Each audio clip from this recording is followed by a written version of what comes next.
All right, Ike, it is that time of the week again where we sit down to discuss, whatever seems to come to mind. The most glorious vehicle ever made in the history of mankind.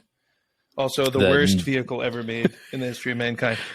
Simultaneously, and that's what makes it so great. So speaking of the best and worst thing ever made, this podcast that you're listening to right now, the Underpowered Hour, if you didn't mean to tune into the Underpowered Hour, we'll give you time to stop and find something else. Joe Rogan is probably just 2 ticks down from where you are now, but we've just hit 10,000 streams today.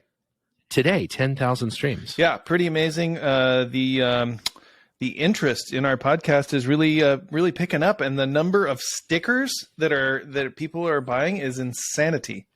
It is amazing. We still have, although they are honestly dwindling at a staggering rate, some of the special edition stickers. We are going to be doing some special keepsakes for this holiday season. Oh yeah. As well as a gift card. Someone asked me if I could create a gift card for the Underpowered Hour shop. I imagine because there's someone in that person's life that they really don't like and want to give them a gift they'll really hate.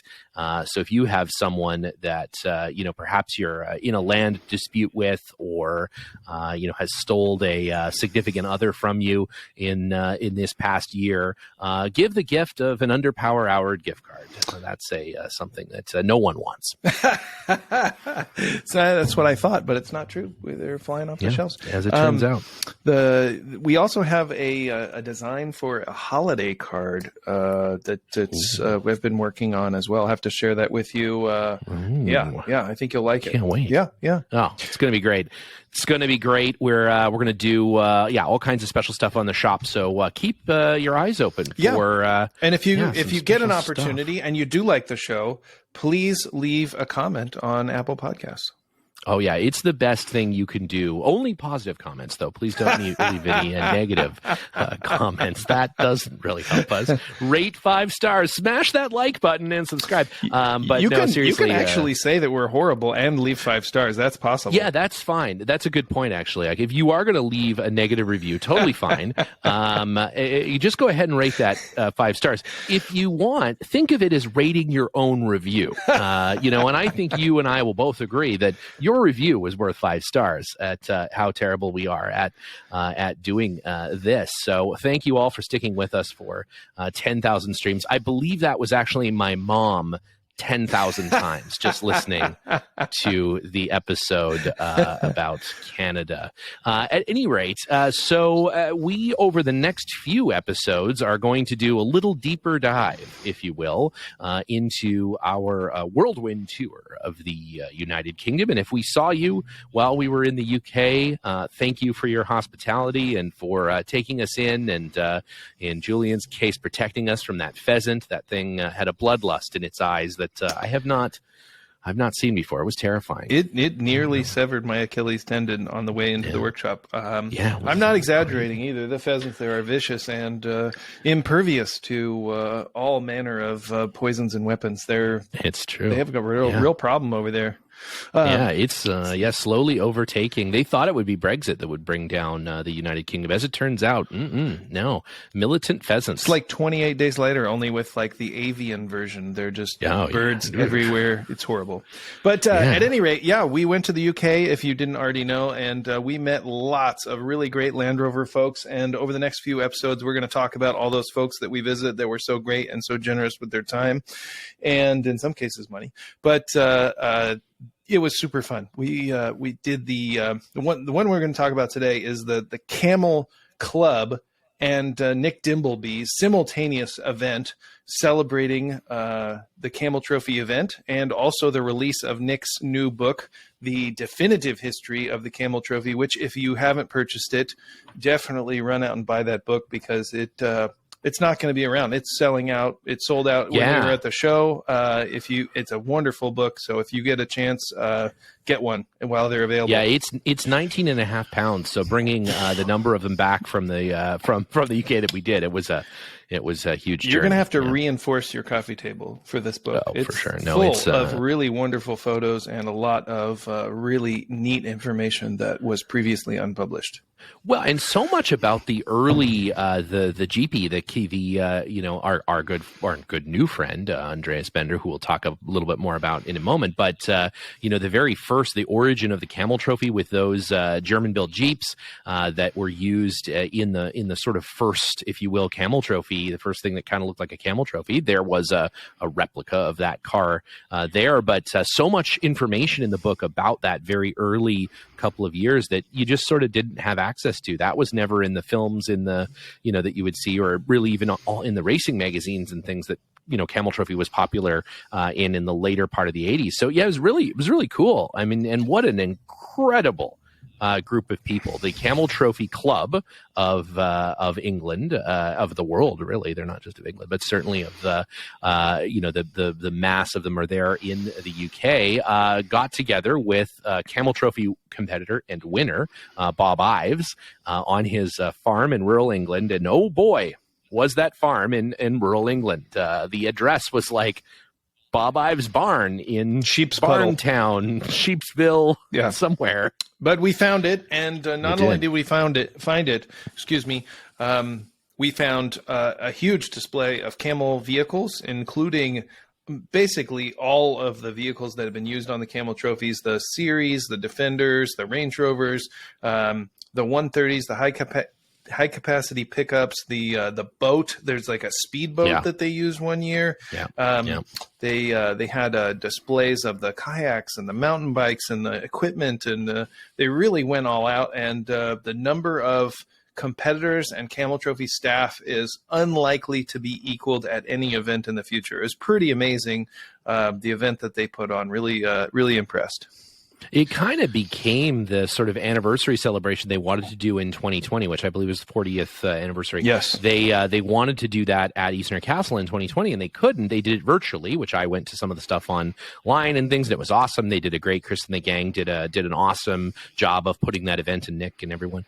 But I think this was sort of a little bit of a recap, if you will, or of a second chance at doing that event. Because, man, I think there was, I believe I'm right in saying, there was a car representing every year, including the Jeep, every year of the Camel Trophy, or very close to, if not every year. Yeah, they had a pretty good display of those vehicles on hand, and some of them, admittedly, were replicas, but they really had a good and very thorough display representing all of the years of Camel Trophy and all of the different types of vehicles. So I was impressed with the show that they put on, and they had a panel discussion, and they had a book signing with like some 40 odd Camel Trophy competitors and staff and organizers, and lots of reminiscences of events and crazy stories about happenings and vehicle dramas and all of these things. So if you get a chance to look at the book, and also I think they're going to put some of those videos online.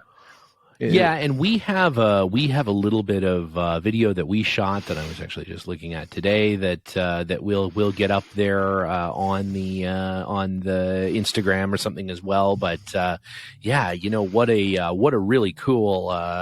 There was some very high end people there. I would say Ike was there. If you don't know, that was pretty special. It was pretty special for people to see Ike in person. Jeremy Hart was there, the famous automotive journalist. Yep. Who's done any number of expeditions for Land Rover and is a contributor to all kinds of different articles. And I think, is it in Auto Week, the column that he writes with Jay Leno? I don't remember. Yeah, what I believe it's in. It's Auto Week.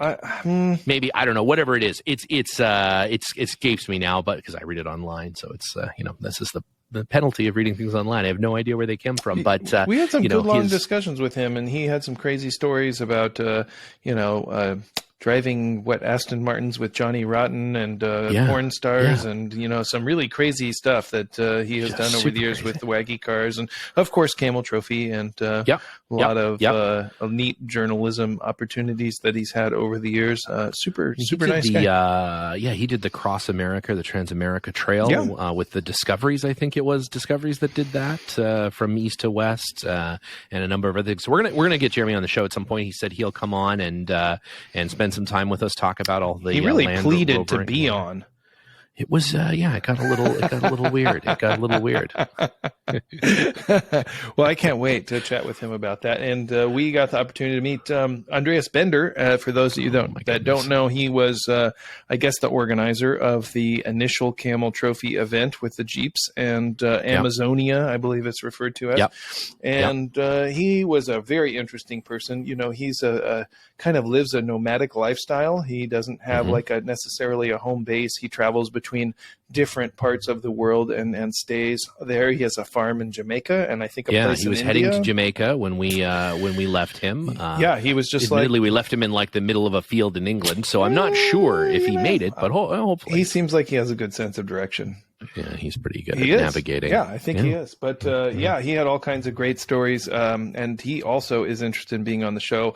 But certainly throughout his time doing adventure travel, he has met some very interesting people, and he suggested that we have this fellow who was a trainer of African elephants who walked across the United States with 3 elephants and in an attempt to, I guess, rehome them in African game parks at some time. I don't exactly know how that works. It sounds a lot like the plot of the Bill Murray movie, what is that? Operation Dumbo Drop or something? Operation Dumbo Drop. Yeah. It's based on a true story, I guess. I just didn't realize it. Yeah. I did. Apparently, it's Andreas's friend, and very interesting story that he had to tell us about that. And then he also suggested that we visit him in Jamaica and visit his friend, who is the world's foremost collector and artist, specializing in erotic art, and he has 200 acres of erotic art there in Jamaica. It was unclear to me in my conversation with Andres about that if it was that 200 acres in that he stores his art flat in a field somewhere and it's visible from space, or it's simply he has so much that he stopped sort of counting in his individual pieces and simply goes into just square acres of art. I think that he has some huge installations, if you know what I mean, and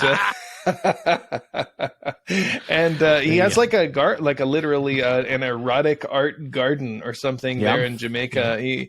I'm sure that's something to see. But that'll be our next trip, is a trip through the erotic art collection of Andreas's Jamaican friend.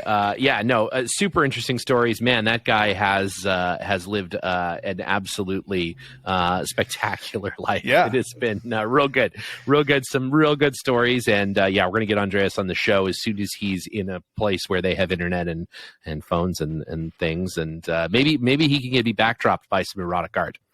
We can get some tasteful. We can only hope. We can only hope. But a super neat guy, really, he really is, and has a lot of wonderful stories about Camel Trophy and other adventure travel throughout the world. So I look forward to having him on the show, and I think we're going to post up some more pictures of our Camel event. We've got a little bit. We've got a few more Instagram, pictures. We've got some video of some of the cars. We've got a video of the full line, chronologically ordered Camel Trophy cars. As I said, there was a bunch of replica cars there as well. There was a gentleman that I spent some time with who has replicated a Camel Trophy Defender with the brand new Defender, not the newest, but the last line of classic Defenders. So a 2016 Puma Defender. That was actually in the Land Rover Owner magazine, the write-up about he completely disassembled the car to the frame, had every panel painted inside and out in sand glow, and then rebuilt it and equipped it as if you were going to go onto a Camel Trophy expedition today, which I think is kind of a fun thing. Like, what if Land Rover had kept doing it at the level they were doing it in the 1990s all the way through 2016? With the more modern Defender, you'd have a different sort of set of tools. You'd have more modern GPS and things, and it was really cool. He also owned the Camel Trophy rib, the year 2000 boat, the Honda boat, which, man, I want one of those things so bad. The problem is they don't quite fit in a container. It's just not, you can't quite kind of get it in there. We'll get Alex and Rob on that. Yeah, they'll get it in there. They'll get it in there. Yeah, fly it back here. No problem. No problem. Well, Alex and Rob will bring it as carry-on onto an airplane somehow. That brings up a good point. The one of the vehicles that was featured there at the event was the new Trophy Edition Classic Defender from Land Rover Classic, and so that has the Works V8 in it, and it has specially prepared Trophy Edition features. And so not only did we get to see that, driving there at the event, our friend Michael Bishop brought that from Land Rover Classic. We also got to see all of those vehicles in production at Land Rover Classic, and we'll talk about our visit to Land Rover Classic and Special Vehicles SVO on a future episode, on an upcoming episode. Yeah, and it was very cool. It was neat to see all those sand glow cars in a Land Rover manufacturing facility. That hasn't happened in a very long time. No, since blast from 1999 was the last time they did that. So so very cool to see that. But I mean,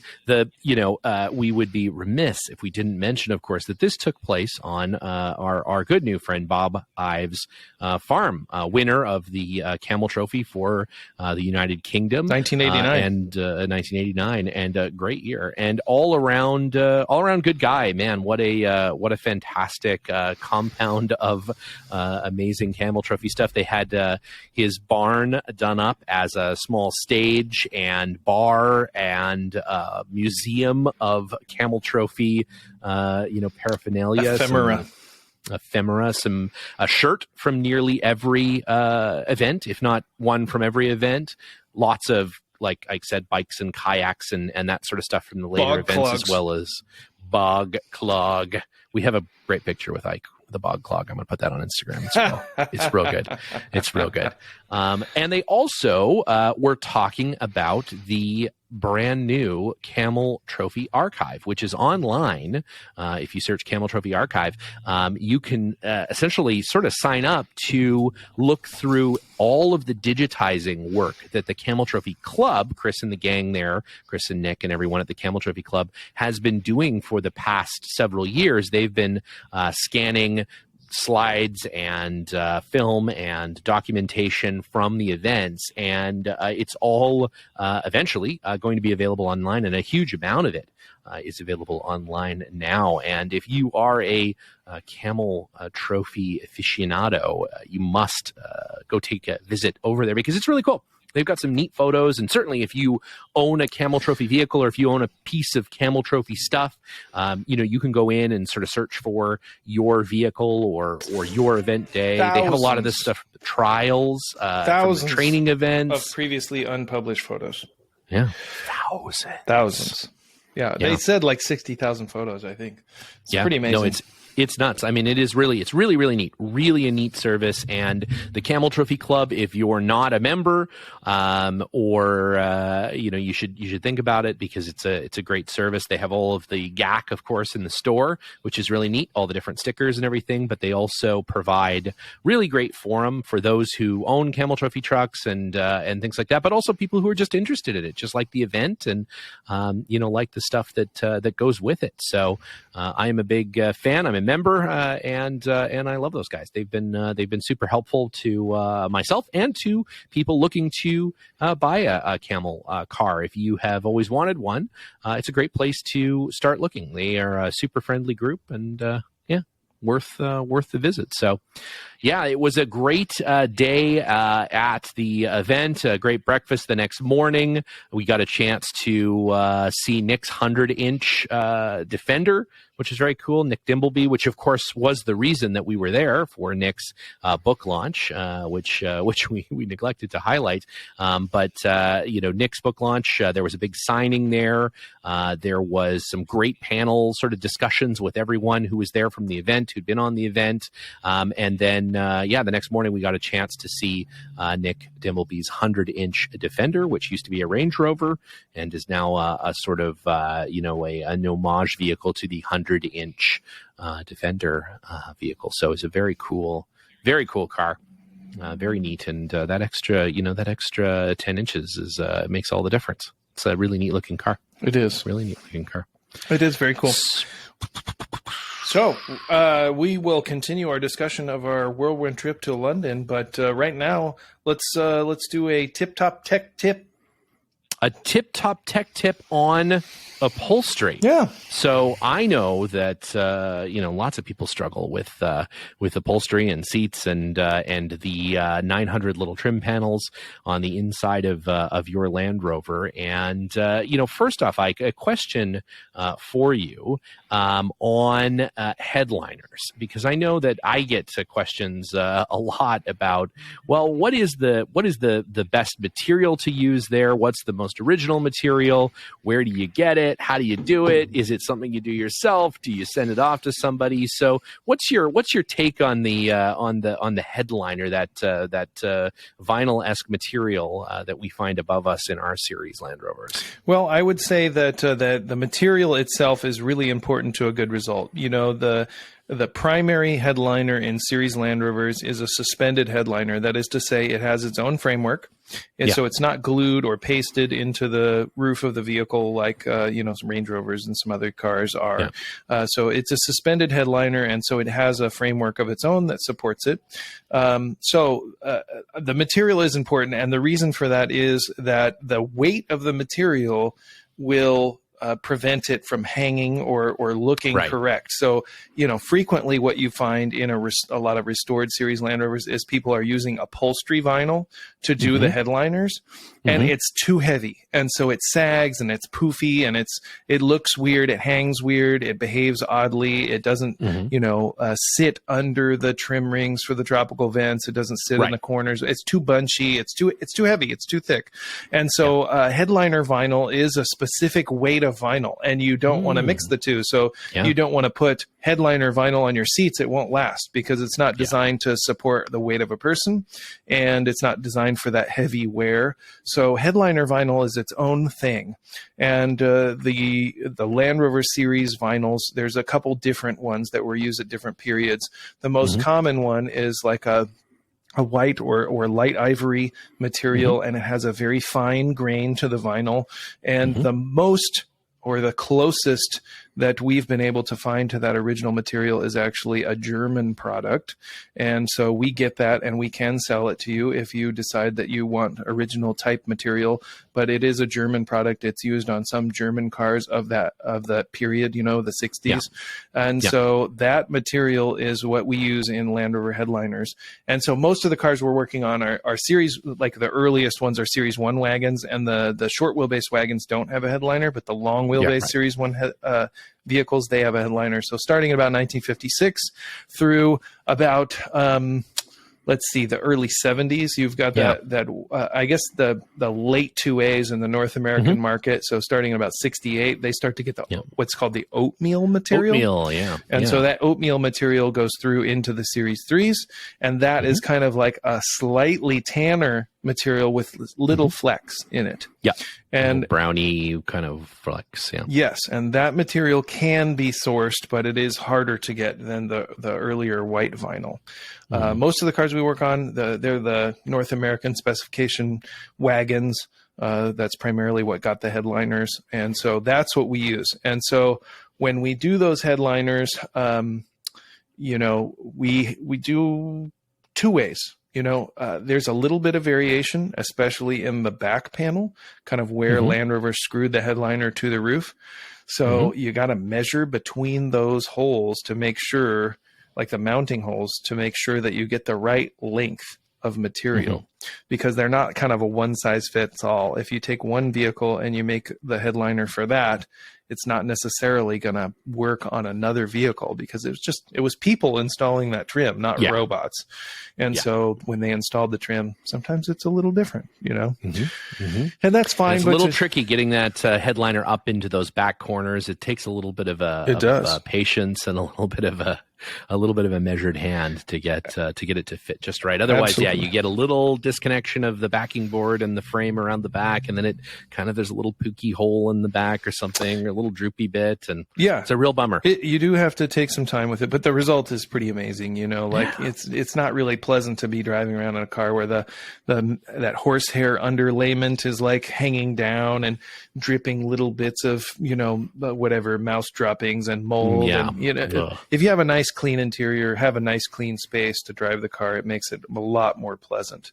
So the headliner, that's kind of the gist of the headliner project. Obviously there's a lot more to it than what we can describe in a few minutes, but those are the basics, and the material choice is really key to having a good result, because if you get the wrong material, it's never going to be right. It's never going to look right. And then you come down the sides of the car onto a little bit later cars, you'll have door cards and sometimes that poofy door armrest thing, as well as little bits of trim around the windows and things, and that is primarily the same material, right? From sort of the sides of the cars or that particular vinyl.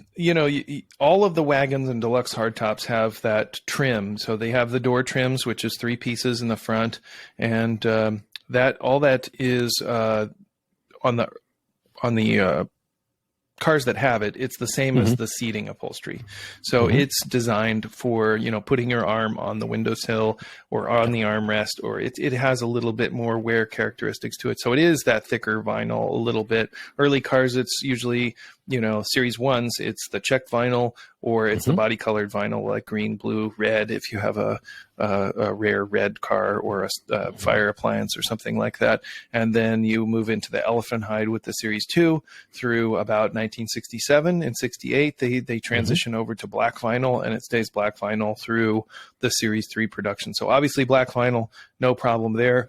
Elephant hide, we've got a really great reproduction that we sell on the elephant hide to reproduce those cars. And I'm sorry, when I said Series 2, I meant that those cars use the elephant hide, but elephant hide was actually introduced in the Series 1 range. So it was used from about 1956-ish, something like that, at least here in the North American market. Some cars got check vinyl, some transitioned Depends over. On the availability of elephants to get that. That's actually a misnomer. It's actually a misnomer. It's actually hippopotamus hide. They just call it elephant hide. Right. I mean, the hippopotamus is much cheaper to get. It is. Quite frankly, it is. It's much less expensive, and that's what Land Rover used. Exactly. Yeah. But the key to having good seats in a Land Rover is having a good substrate to put that vinyl over. Right. And so the early cars use foam. The Series 1s, they have foam for their seat bottoms. And what kind of foam was that? What foam was available in the so glad you asked. I'm so glad you asked, because it is a product called Dunlopillo.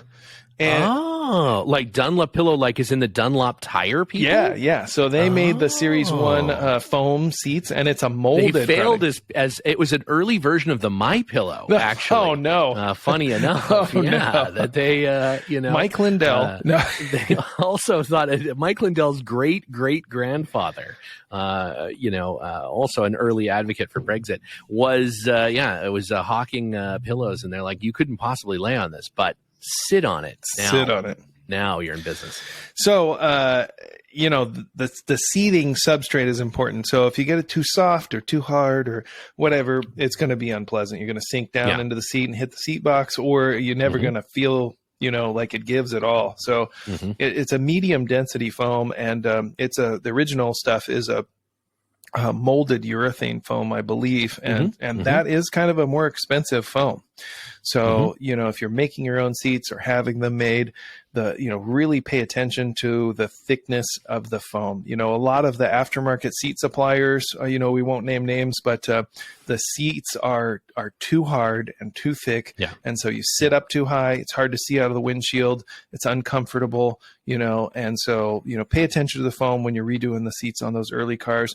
Those middle of the road cars, those Series 2s, 2As, they have springs in the seats. And so that's a whole nother ball game. Like a weird box spring mattress under there. Yeah. It's a strange combination of carpentry and steel under there. Yeah, you've got the wood base, and then you've got the springs over the top, and then you've got, the linen over that, and then batting. And it's actually very thin amount of padding between the vinyl and the springs. You can actually kind of see the edges, and they are very comfortable. They have lots of give to them, but I think there's a tendency for people, especially upholsterers, to overstuff those so that you can't see those square edges. And if you look at the press photos from the period, those seats are very square.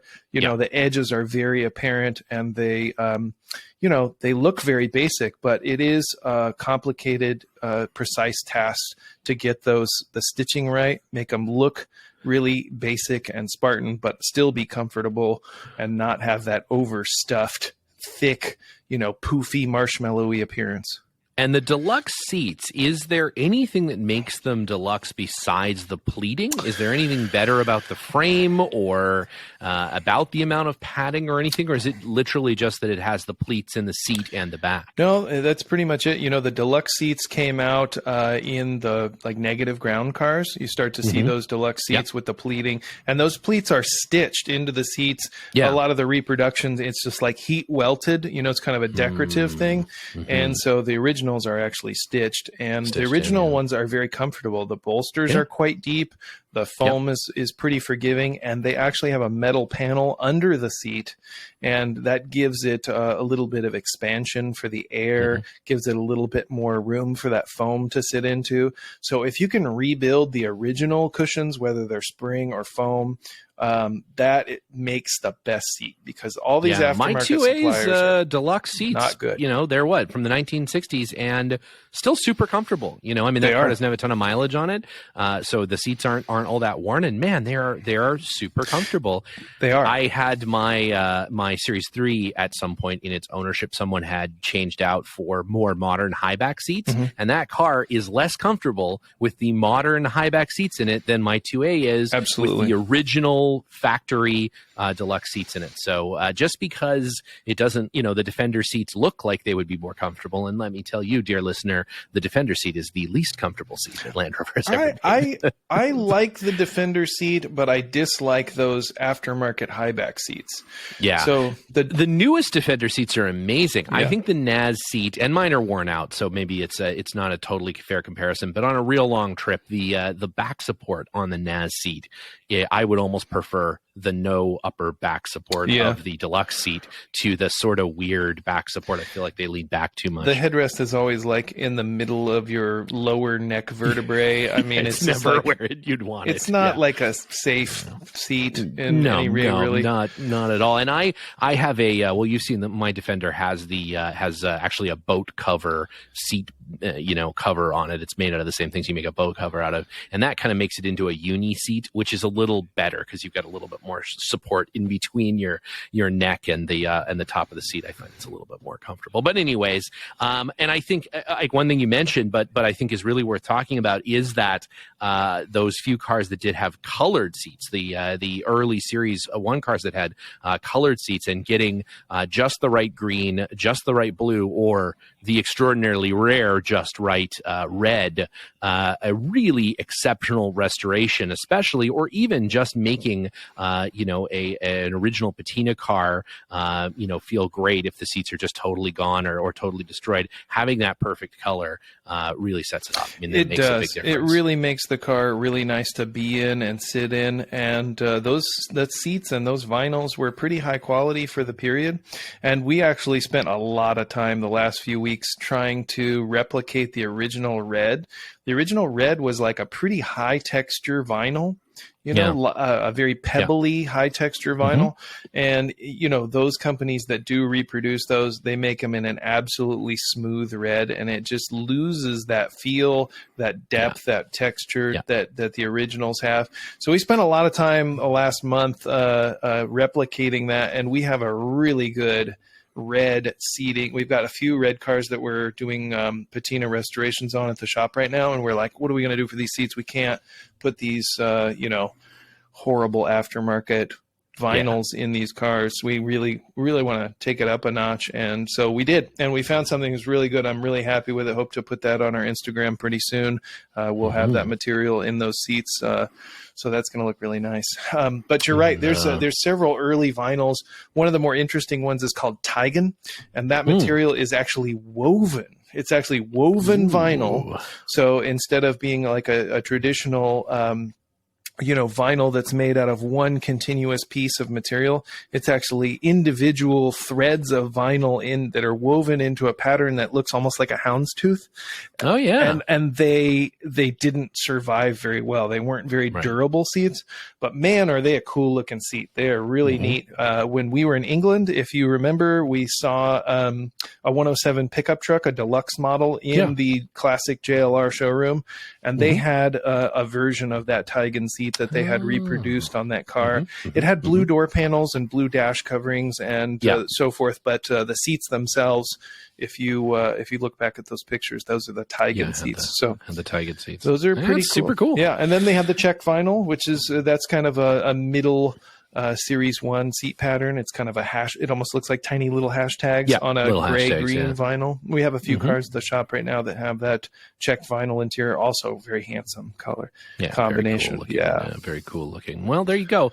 I think it's it's an underrated area of the car, and it's not necessarily that difficult to get a high quality seat, get some high quality trim pieces, again, the correct headliner, and it makes an enormous difference. You get into a car that has had the interior appointed correctly and not just bought the $40 seats you can get from some guy on eBay, which there's always some guy selling deluxe Land Rover seats for $30 a seat. If your seat is $30 a seat, it's probably not going to be the highest quality thing in the world. No. So, and it's something that you sit on the whole time that you're using the car. So you are going to wear it, and it definitely makes sense to invest in a good seat and the right texture. Like you said, a good textured vinyl that is correct to the car feels very rich and very elegant, whereas, a sort of off-the-shelf vinyl, feels like you're at a Denny's. It feels like the material they make a booth out of, they make the booths out of a Denny's. So it definitely makes a big difference. Yeah, I mean, how many times in the life of the car are you going to recover the seats?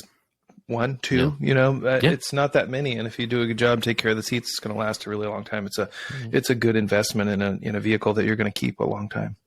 So speaking of the booths at Denny's, Land Rovers in the movies / I would say, sort of famous Land Rover owner as well. This actually came in from a listener, and we always appreciate that, a comment about a few movies. Some we have in the archive already. We put them into the machine for later, but a comment on a very famous Land Rover movie, as well as, like I said, sort of an adjacent famous Land Rover owner, and that movie, Ike, is Cliffhanger. Yes. The Sylvester Stallone rock climbing spy thriller. I don't exactly remember. Sort of a heist movie, rock climbing heist movie, Yeah. I think the gist of it is that rock climbers kind of find themselves in the middle of an international sort of heist for government, like $1,000 bills or $100,000 bills or something like that. And there's planes, and there's plane crashes, and there's helicopters and automatic weapons. But at any rate, in the beginning of the movie, Sylvester Stallone, he's kind of like the cool guy rock climber that had a accident in his past, and so he's sort of a black sheep in the climbing community. He's traveling along in his Series 3 109 marine blue station wagon. Yeah, and it's a very cool car. It appears a couple times in the movie, and it's one of those 80s action flicks that is simultaneously fun to watch but also forgettable.